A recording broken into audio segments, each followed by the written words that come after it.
有真濟外送員是去到公平會抗議，因講這 Uber Eats 的其實就是 Grab 平台的大股東。那準 Foodpanda 和 Grab 甲買去，安尼就會變作是高門獨市啊，恐驚是會影響到服務的品質，也閣有外送員的權益等等。因那公平會是回應講，其實因是無有設立場的，會參考外界意見，才來做詳細的評估。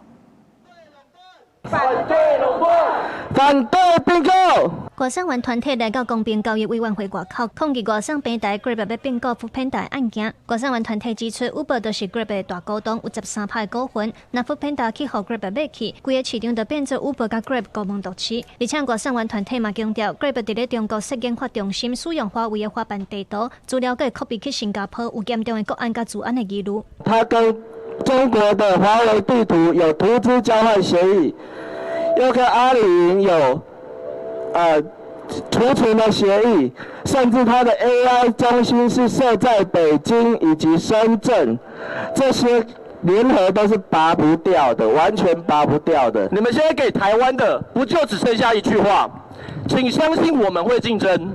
我很想問一句，憑什麼？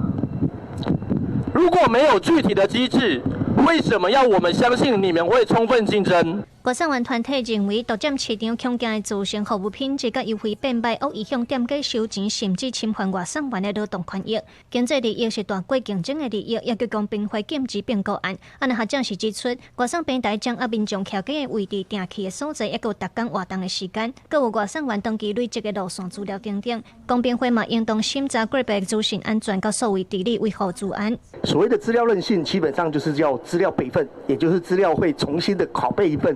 放到新加坡，那這樣子的話，基本上我們就算管到了台灣這一份，那新加坡那一份我們管不到，我們實際上也是沒有辦法去做很好的掌控。公平會目前正在審查 Grab 收購 Foodpanda 這個案件。公平會發布新聞，閣強調針對審查無任何特定的立場，會考慮整體的經濟利益敢無大過限制競爭的負面利益，以後再來做決議，嘛會參考外界意見甲市場調查資料來做詳細競爭評估。記者盧尚書、張春耀台北報道。